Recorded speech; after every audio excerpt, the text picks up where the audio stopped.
football. Oregon Ducks football with Dale Bliss from Fansided. Yes. Live. Got the headband. I text Dale yesterday and I said to him, you're awesome. He goes, we're like Madden and Summerall, Felix and Oscar, two stooges in search of a third. I said, that is awesome. I love it. All right, so let's get right into it. I hate to bring it up, but I must. The first pass of the game. We talked about it. What did we say? 28-24. Dante Moore goes back, throws a pass that did not have a lot of zing on it, a lot of ginger on it. Pick six to start the game. So you're like, okay, they're down 7. They get a drive to make it 7-7, and then catastrophe. You're absolutely right, JD. It was a catastrophe from an Oregon perspective. Give credit to Indiana. They played fantastic football. 100%. Now, did you hear I found a thing online where Mr. Kurt Signetti believes in, I wrote it down. I know I wrote it down. What do you call it? He had a great way. Yes. Signetti, production over potential. So he had a lot of 4-year starters, some 5s, a couple 6s. I saw a couple 2s. EJ Williams was catching passes from Trevor Lawrence back in when he was at Clemson. And I forgot about him. He got injured, then he went to Indiana. And Indiana just picked up another guy, a cornerback who played the last 2 years at Penn State, who was the top-ranked quarterback. He picked up a quarterback from TCU. But so I looked up Dante Moore. If he goes number 2, he's guaranteed $53 million and $35 million signing bonus. How do you turn that down? And he has until January 23rd. But Dylan Raiola has committed to Oregon. That's what I saw. So I don't know. I don't know what to tell you. Well, I don't know what to tell you. There is talk. There are reports. Pete Thamel, that excellent reporter from ESPN, says that there is still a possibility that Dante Moore stays with the Ducks and Raiola follows the pattern that Moore established, where he takes a year to reset, to work on his game, to refine what he does, his decision-making process, and also has the opportunity to rehab his leg injury. He broke his fibula. Right, he did. Against USC in November. Now, to me, that's the ideal situation. It's akin to what's happened with Bo Nix, Dylan Gabriel, Dante Moore. They came to Oregon and got better. They came to Oregon and became more complete quarterbacks. Raiola's got talent. My goodness, he's a 5-star guy. He's 6'3", 230. He's not particularly mobile. No. But he's accurate. And I look at the trend line, JD. As a freshman starter, true freshman starter in 2024, he completed 67% of his passes with 13 touchdowns, 11 interceptions. As a sophomore, 18 touchdowns, 6 interceptions, 72% completions. In every aspect of playing quarterback, he got better. His production was better. The team started 5-1. And at Oregon, he'll have better receivers, a better offensive line, and a better running game. So there's a lot of room for him to grow if he applies himself. He'll have to let go of some of that weird role playing he does, where he kind of imitates Mahomes. Patrick Mahomes. There's no need for that. The whole idea is to develop your own identity. Certainly, Mahomes is a good role model, but you've got to take it from there. You've got to become your own guy and play in your own way. and know who you are. And that's the thing he can learn at Oregon. He's only 20 years old, like So Dante this is Moore. yeah, like Dante Moore. So Dante, I felt Dante in the game. He knocked into his own run. Was Harris the one he knocked into with that pass that went for? Was it Harris or was it De'Aaron Hill. it was De'Aaron Air Hill. Hill? And, they've played together some. That's a Right. player they've practiced 200 times. There's no way that should happen. This is a freak thing. Overall, Indiana rattled him. He did not Yes. play well. He did not look comfortable. And starting the game that way, throwing a pass to Malik Benson, it's an out route. He throws it to the inside, and Exactly. D'Angelo Pons, he stares down the receiver. D'Angelo Pons makes a great play, jumps the route, pick six. And that right there, a quarterback always talks about having a short memory or flushing your mistakes or whatever, but he was rattled. He was not the same quarterback he'd been all season. And again, give credit to Indiana. They were ready for that play. They saw it coming and they responded and executed perfectly. And the other one where you got a strip sack. I mean, he didn't feel his pocket. I mean, I felt like he was doing things I never saw him do. And one of the guys, my friend Barnes says that he doesn't want to play for the Jets if he goes to. Smart man.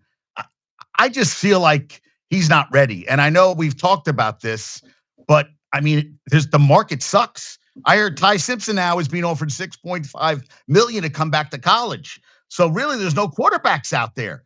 And but that game, there's stuff on that tape where you're like, he like they talked about Darnold when he said he saw ghosts that game. He saw ghosts.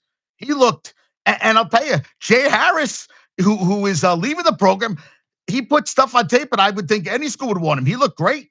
I mean, I know he didn't have great, but he came in, he made some catches, he ran the ball. I mean, they didn't really have a great game, but was it Jamari Johnson had a nice touchdown catch? But a lot Yes. of guys, Sadiq didn't do anything. You didn't even hear Sadiq's numbers called. They blanketed him. It was ugly. I mean, what do you have? Did he have 3 incompletions the whole game? Mendoza. Mendoza had a brilliant game. I mean, Oh, he was on target, on time, accurate. Threw 5 touchdown passes, something like 17 out of 20 passing. I mean, he right, looked completely in command, and every throw was exactly where it needed to be. Now, Moore right. at his best this season has played like that, but he had none of that on Friday night. None of it. And I agree with you. It does show that he needs a little more seasoning, a little more time to handle the pressure, feel where it's coming from. Be one thing that he hasn't learned to do well is when the pocket is breaking down, the great quarterbacks stand in there and drive the ball. And they don't let it get them in their heads. They don't let Right. it disrupt their timing. And he doesn't have that yet. There were some times in that game where somebody's breaking open, the pocket's collapsing, and he just doesn't see it. And that's a real gift. Bo Nix, Joe Burrow, Josh Allen, some of those guys, Mahomes, they see those sorts of things happening and they just know how to keep their clock and be in the moment and see how they can make this play. And he doesn't yet have that knack. He doesn't have that command in the most difficult situations. Can throw a beautiful ball. That out Yes, that yes. back shoulder fade, that shot down the seam, he can make some gorgeous, gorgeous throws, and he's a good leader and he's intelligent. So I wouldn't fault him if he took the money because it's there, it's right in front of him. The NFL every GM wants to believe that he knows how to select the guy and bring the guy along and account for his flaws. They all think they're magicians. They're not. There's a whole history of quarterbacks who they threw a bunch of money at that just didn't develop or took a long time to develop, like Sam Darnold. He's playing great now. So the money is there and you couldn't fault him to take it because it's life-changing money. He can set up his family for life, but his Right. chances of succeeding in the NFL grow with another season of college starts. All the data backs that up.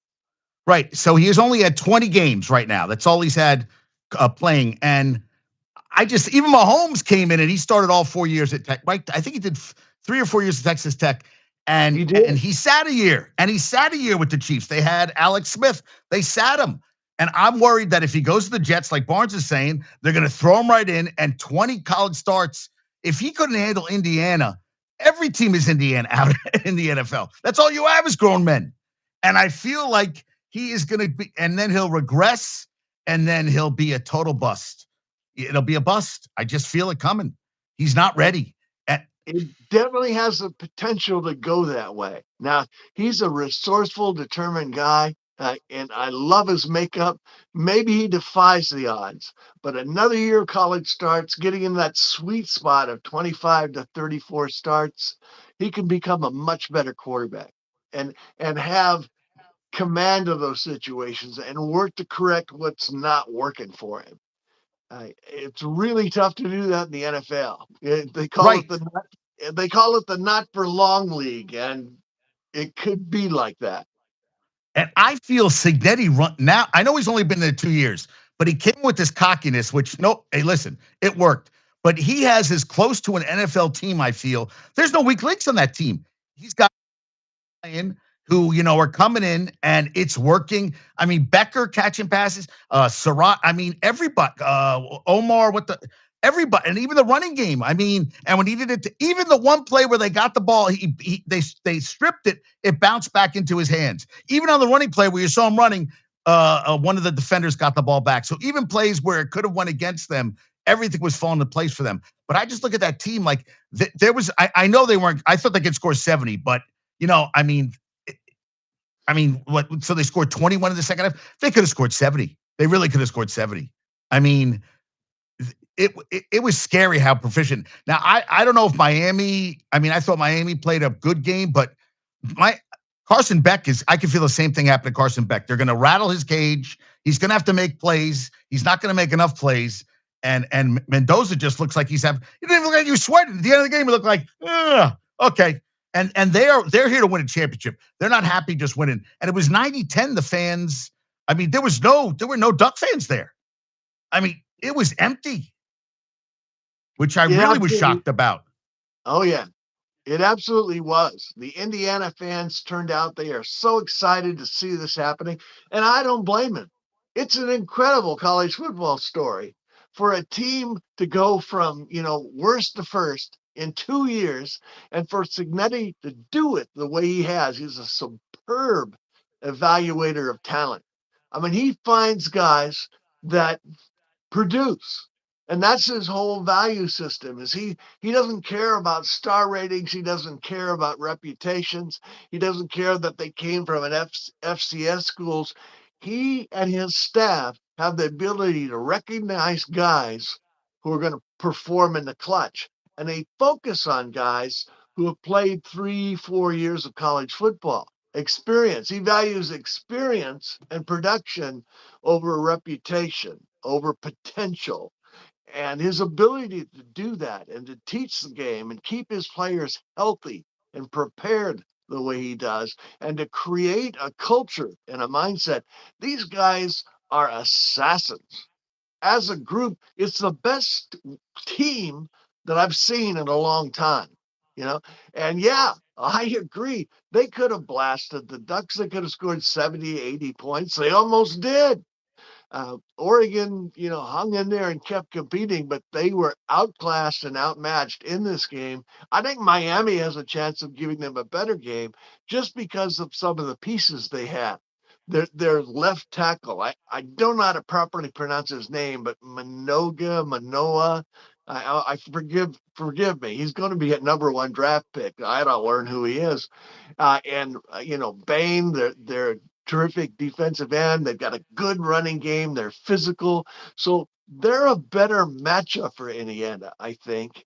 And Mario Cristobal will have his guys ready to play, and they can feed off this whole thing that, Indiana's a team of destiny, and Indiana is number one, and Indiana is unbeatable, and coaches love to take that psychological approach to a big game. So I think Indiana will probably win. I think they're better, but Miami is in a position to make it much more competitive than the Ducks did. And they had what's the name of the kid? What's his name? Malachi? I always say he's a Corley, the kid, the 18-year-old kid they have, Miami. Did you watch the game Thursday night where he stumbled Yeah. and then like I'm stumbling, losing balance, gets his bounce back, and they still can't catch him. He's stumbling, they couldn't catch. And I'm just like, oh my God, this kid is supposed to be a senior in high school. And he reclassified to this year. And I'm just like, unbelievable the speed that kid has. I was blown. That touchdown play, he just went ding, ding, ding, ding, ding. And I was like, that was and that was a fun game to watch. And that's one other thing I want to ask you: is Dan Lanning the guy? He's 48-8 in 4 years. He's won 12 or more.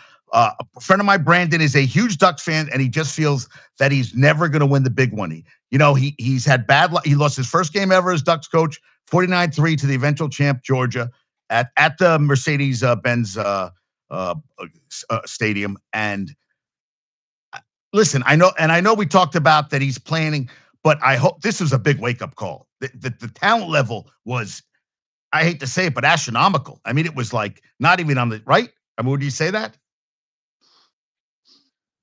Indiana beat them every way a football team can be beat.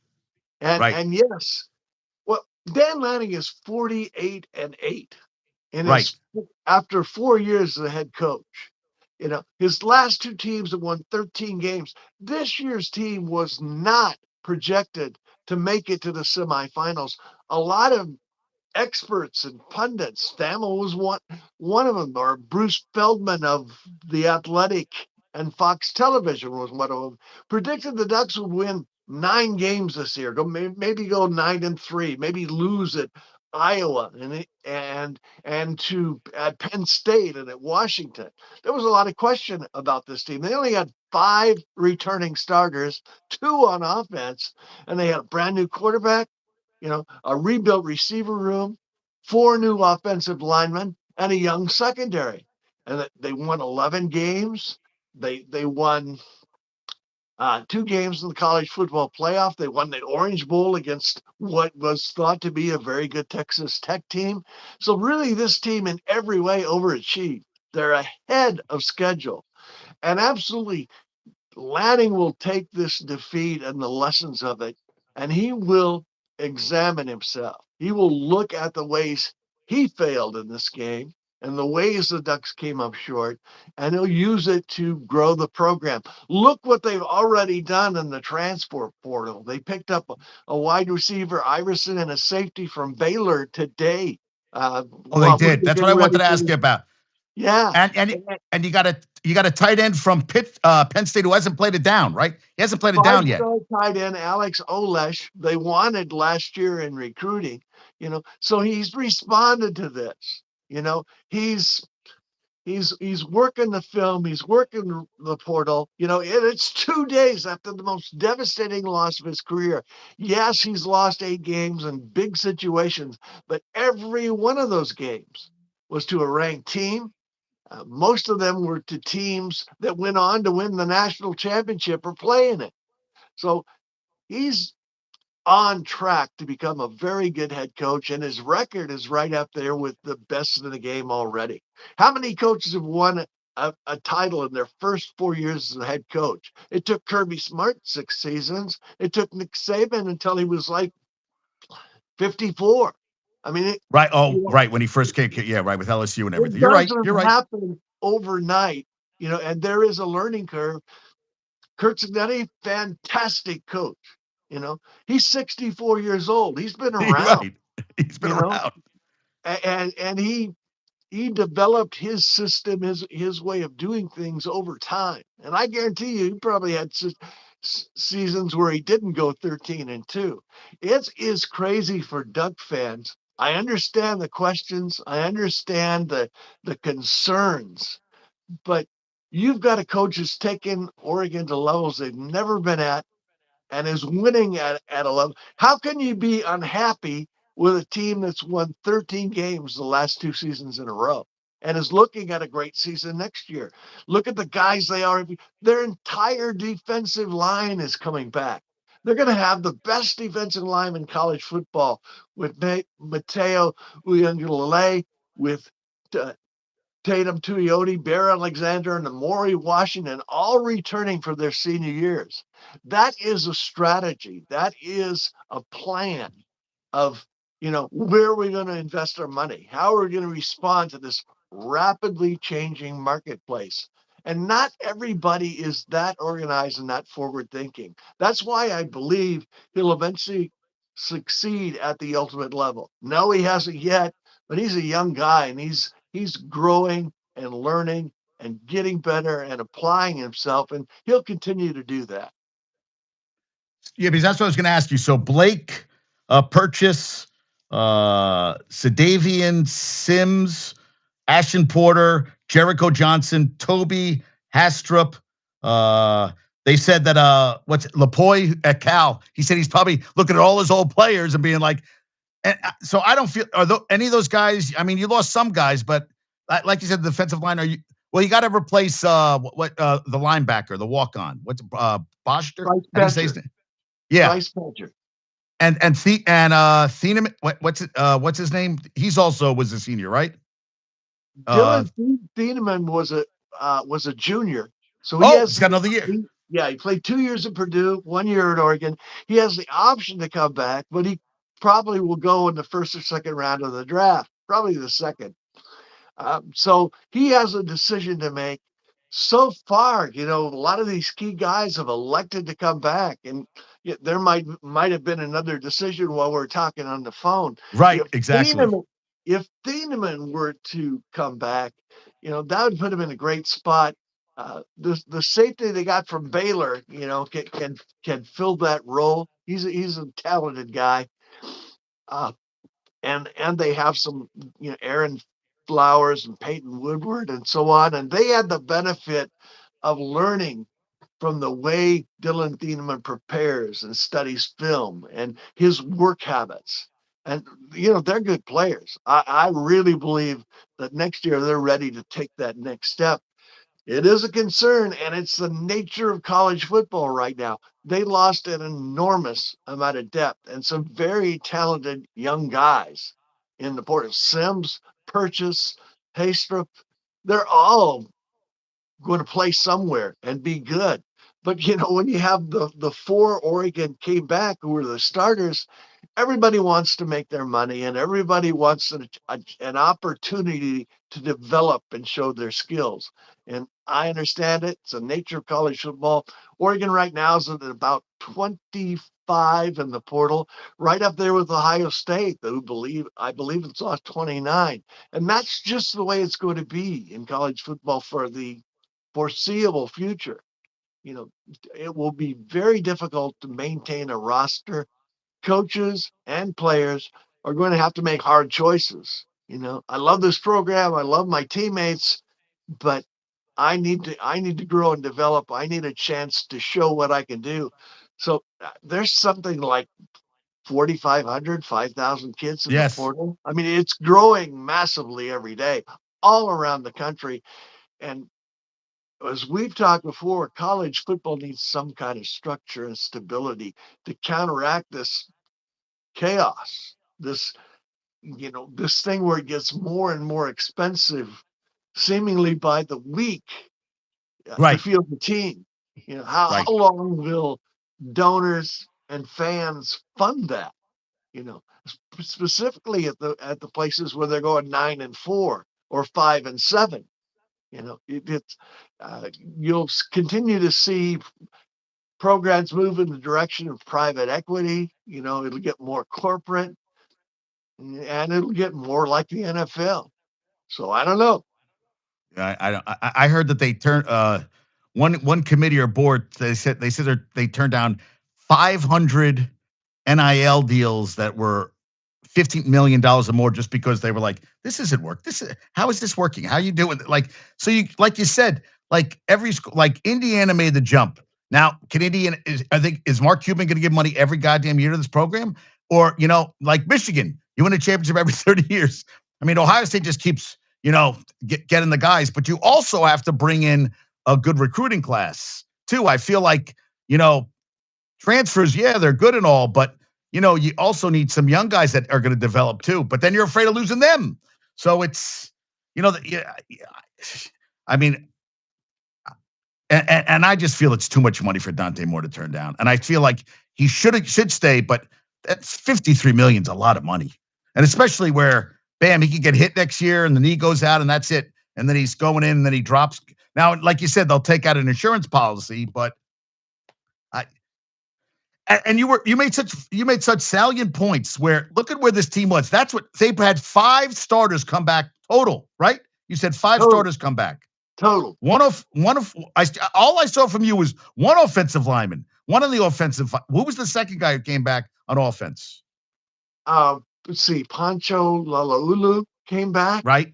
Oh, but I don't think there was another one. I think you said one. That was it. It was all the 4 were on defense. I read your article, Dale. I read your articles. I read them. Well, and I think the other 4. What? Atticus Sappington, the kicker, came back. Maybe yes. He was okay. Yeah. So he's the second. But that's and what I'm saying. But one, right? Yeah, they had Betcher and Young Concrete and Tatum Tuioti came back. So that were the 3 on defense. And then crazy? Lulu in the middle. Now, the Corian Moore, Malik Benson took over receiver. Evan Stewart got hurt, so they lost him for the year. They lost him for the year. Yes. Yeah. Yes. So they did what they did with what was largely a new cast and far exceeded expectations. And Whittington didn't play. Did Whittington even play? He couldn't go, right? Did he try to go? Whittington didn't. Did he play in the game? Had turf toe. And right. Which is a really tough injury to come back from right away. It just has to heal.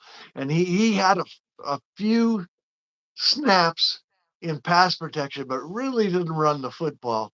And that was devastating because they lost Jordan Davison, their big physical 6 foot, 236-pound running back in the Texas Tech game. Got hurt early and played with a broken clavicle.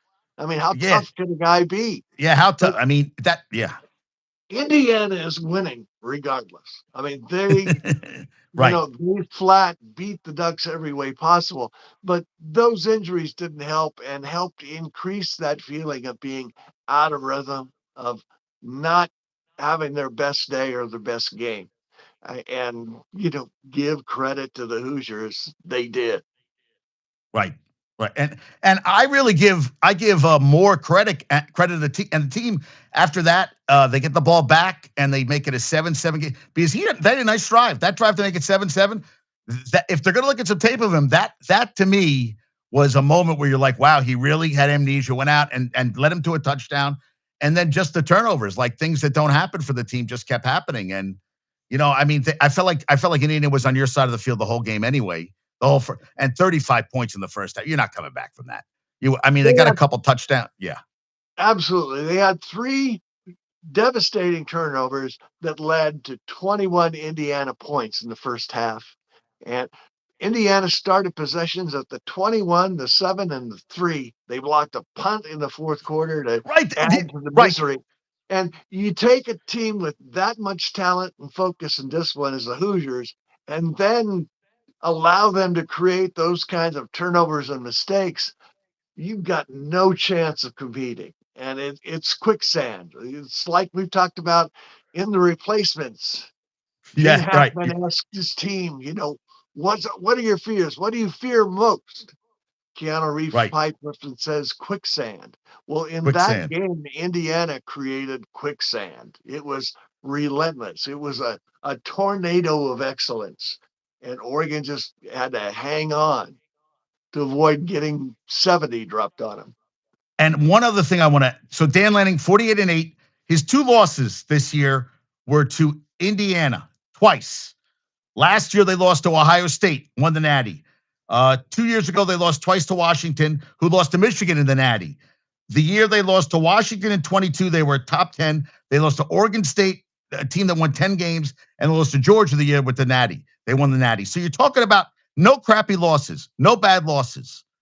So that's the thing I want to say about him. And he also said something. I had the quote. I can't find it right now, where he says, "You learned from adversity. We learned from this because you have to go through games like this where you just get destroyed. And the key is, how do you come back?"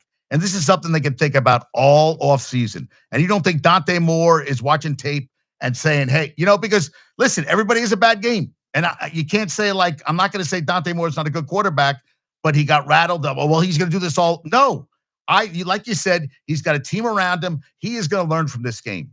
He's going to have, everybody. Tom Brady's had bad games. Peyton Manning's had bad games. Justin Herbert looked terrible yesterday. I mean, there's quarterbacks in the pros who are playing the playoffs that are not. So I feel like, I just feel, and maybe I'm being a little selfish, I feel like he could come back at another year, and how good would they be next year with him behind center?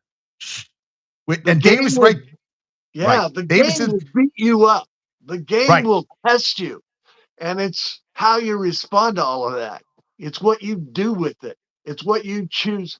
It's how you choose to motivate yourself and get better and prove yourself and not allow that to define you. Yeah. Dante Moore took a haymaker to the chin yesterday. He was on the canvas, you know. Sylvester Stallone, Rocky said it's not when you get knocked down, it's how many times you get back up. Dante Moore's got to get back up, whether he goes to the NFL or stays in college and becomes a better player, which I hope is what he chooses to do. Yeah, we all do, but it just, I feel like it's such a weak quarterback market. Financially, I mean, that's the only thing. Now, Davison is coming back. Hill's coming back. That we know that the young running backs. They were freshmen this year, and got a lot of playing time. Got featured, grew in their games. So every indication is they're coming back rather than entering the portal, and they'll be probably number 1 and number 2 next season. Hill had a great game, had a 71-yard run against the Hoosiers. He did. He did have a nice run. Yeah. Yeah. And you were right about Jay Harris, by the way. He really showed some stuff and featured himself, particularly as a receiver out of the backfield. And to come back and stand by his team, knowing that, he's leaving from the portal, to come back and play, when the team really needed him, that shows an element of character that a lot of coaches will like. And I really feel that he'll be the starting running back for somebody next year and probably make a lot of tough yards and make himself some money. I agree. Now, did you see that the Big Ten supports a 2014 playoff? Not 16. They want a 24. That's what they want. And so you know what that means? It means Oregon's going to make the playoff every year. I mean, that's what it's basically saying. But I really, I just feel 24 is a lot. I feel that's a lot of teams you're letting in some, because this year you would have let in Notre Dame, but then who else? What are you going to go group of 5? I mean, you're picking the bottom of the barrel. I think, I feel like 16, maybe 24. You're getting some garbage at the bottom. I mean, no offense to these teams, but there's some 7-5 teams. Well, Duke would have made it this year. Okay, so great. Duke showed that they won the ACC, but Miami to me blows my mind because he's done a great job, and Ole Miss. Oh, I mean, he got screwed. Half his coaches were with Lane Kiffin. The rest, he had a guy who was coming in for next season who he had because they had no coach. They were down coaches, Golding. And I was like, this really sucks for the team. Really, you could tell these kids were playing their butts off. And, it bothers. Like you said, I don't like how everything should happen after the season. Do the recruiting, do the transfer portal, finish the season, then start the transfer portal. Let the coaches finish the year and then start. But to have you try to do all that, which is what Dan Lanning had to do too, you said, right? I mean, he was doing the Georgia games, going to the Natty, and then trying to build up a recruiting class and a team at Oregon. I don't know how you do it, and you don't sleep. I guess you don't sleep. So, coaching changes, the portal, it all happens at once. It's insane. whether they go to 16 or 24, it'll be all about the money. And that makes the decisions all the time. College football for a long time has had the most meaningful regular season in sports. If people start debating and talking about, who's going to the bowl games in September and October, who's number one, it used to matter. And rivalry games in November used to matter. They're rapidly approaching the point where everybody makes the playoffs and you don't start it'll be like the NBA. You won't start watching until April. Well, in Right. college football case, until November. 24 feels like too many to me, but whatever they do, they need to start the playoffs December 1st or, the first weekend of December, run them every week, the first 2 or 3 rounds in at home campuses, in home stadiums, and then wrap it up by January 1. The portal opens January 2 for everybody. That's the way it should be. It should have some internal sense. You know, Right. the, the, this thing that where they increase it to 24 teams, or they have coaches leaving teams in the middle of the playoffs, players leaving teams in the middle of the playoffs. It's absolute insanity, and it detracts from a beautiful game. It does. Yeah, I mean, now and so how much more time until, because if Dante Moore is still at 23rd, does that mean they still have players coming in the next week? Does that mean, or right? It seems like every day I'm reading about somebody. I can't even keep track. I'm like, oh, Indiana. Oh no. Oh, Notre Dame just got a kid from Michigan who a true freshman. I was like, so he left to go to Notre Dame. Did you see that thing with Marcus Freeman? His son's wrestling tournament. I guess he got into an alter. The coach did something and he Mm, didn't like it, so mm, they cleared him of everything. But he was just saying, you're not coaching my son like that. And I was like, because he's a name that any other parent it would have been anything. But now someone's got a camera and you got to have a report about this. I'm like, dude, like this is everybody's got a camera. No one's helping. They're just taking the camera. But yeah. but how many more player? That's what I was gonna. I know I got off. Went on a tangent right there. But you still have guys You're coming on in. You said, fire, JD. You're on I know fire. I'm on fire. But you said guys came in today, right? They picked Oh up portal yeah. guys today. It's the portal is open for players to enter until January 16th.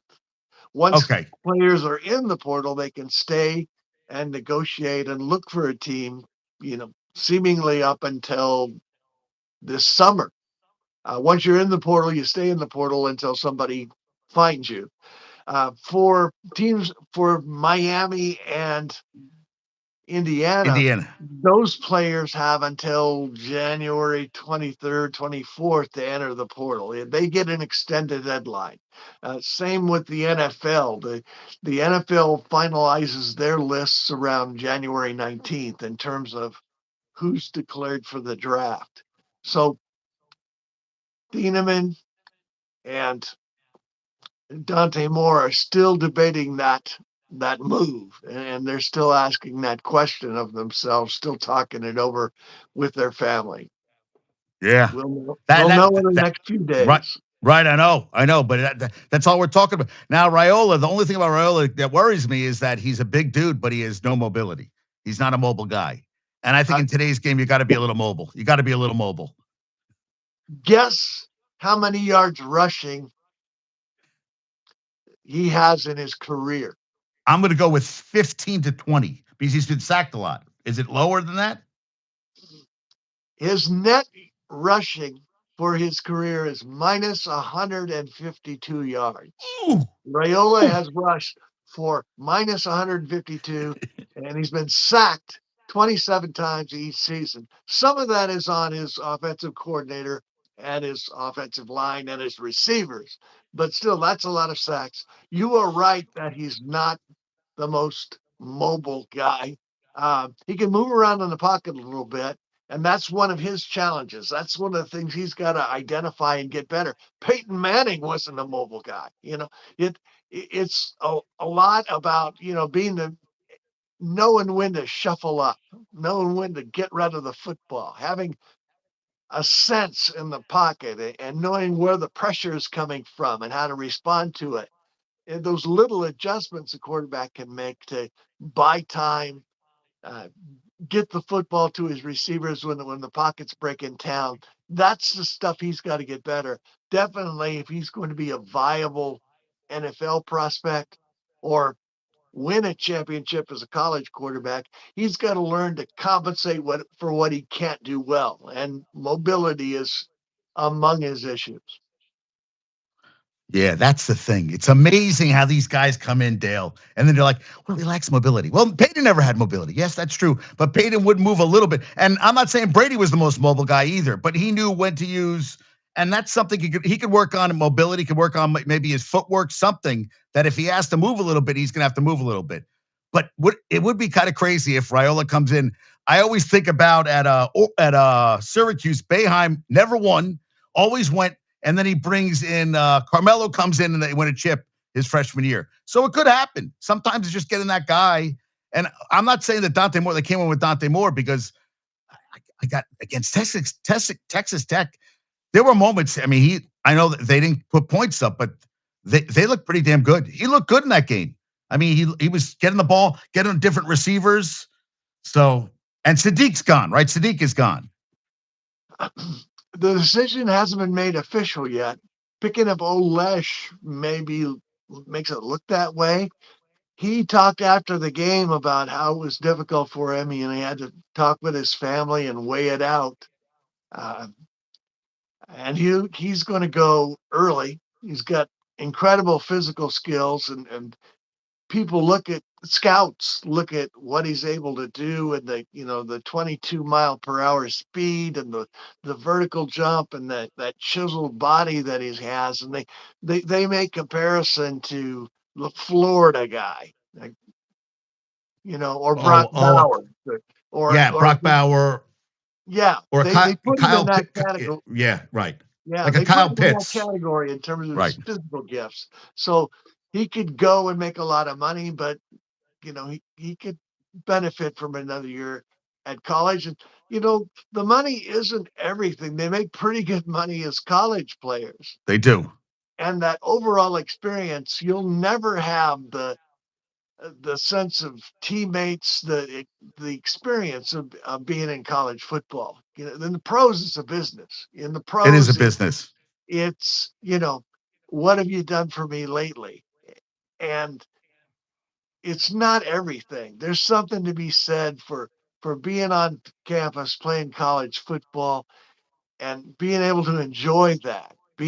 You'll never have the relationships, the togetherness, the joy that you get as a college football player.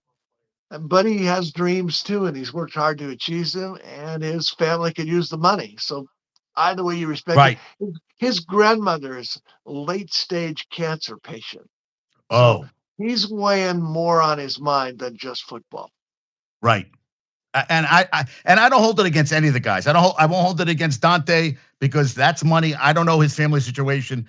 Do what you have to do, but the team could be special next year. They really could be special next year. You got back that D line, the running backs, you got the wide receiver. That team could be something next year because I look at the conference. Ohio State's all going to be Ohio State, but Michigan uh, and Penn State, new coach, new system. It's there for the taking. It's there for the taking next year. It really is. And the challenge will be for all of these coaches, even Signetti, is that every year you have to rebuild the culture. Every year you've got to acclimate 30, 40 new players to your system, to your way of doing, to the core values of your program. So you have to put all that together, and that'll be the challenge for Lanning and all of these guys. Is how do you mix the old and new? How do you coach these guys up and teach them what they don't know about your way of playing football? And that'll be where championships are won and lost. And it's hard to repeat. I think Signetti has with the Mendoza. Mendoza really is that Huckleberry guy. He really is. He's that guy. And they play off. They They work off each other. You look at that team, and not that I didn't, and not that I didn't see that from Oregon this year, but that's what I saw with the. You're at this level now. This team's been through ups and downs and everything. Yeah, I am very, yeah. That's what I figure. I figured we would talk, and then we talk. Why don't we should talk again after he decides. I get what's that? So today's the next week we should know something. I would think. Yeah, I think so. It should wrap up by January 19th in terms of the NFL guys, and So and they'll make most of their portal acquisitions between now and the end of the month. And already all they've right, made some key yeah. ones. So that's what I figure. We'll keep talking because we are Oscar and Felix. We're Summerall and Madden. We're the two stooges looking. We don't need a third. We're fine with the two of us. But let's do that. So I know today was kind of a little rush, but I needed to have you on, and I figured we'll talk, and you tell me when you want to come on. How about that? In the next I couple enjoy it weeks. so much, JD. If you called me Thursday and asked me to come on, I would come back. I'm working a new day job now. And Yes. today was the first day, and I get off How'd at it 6 go? a.m. I get How'd it off at go? 6 a.m. in the morning. So this was a bit of a stretch, but I totally enjoy it, and I'd love to do it again anytime. Go take a nap. I will definitely. I'm gonna bone up on these new guys they got in the portal. All right, Dale. Where can they find you? Otson Zoo, OtsonZoo.com, and the Otson Zoo Facebook page, or at Dale Bliss on Facebook. I really appreciate it. I love doing it. Dale, you're the best. Have a great night. I'm gonna go watch the Steelers. Hopefully, beat the Texans tonight. Great story. It'd be fun to see how that turns out. Yeah. All right. So we'll talk. We'll talk very soon. Sounds Have a great good. night. Thanks very much. All right. You take care. You Bye. take care too. Okay. Bye-bye.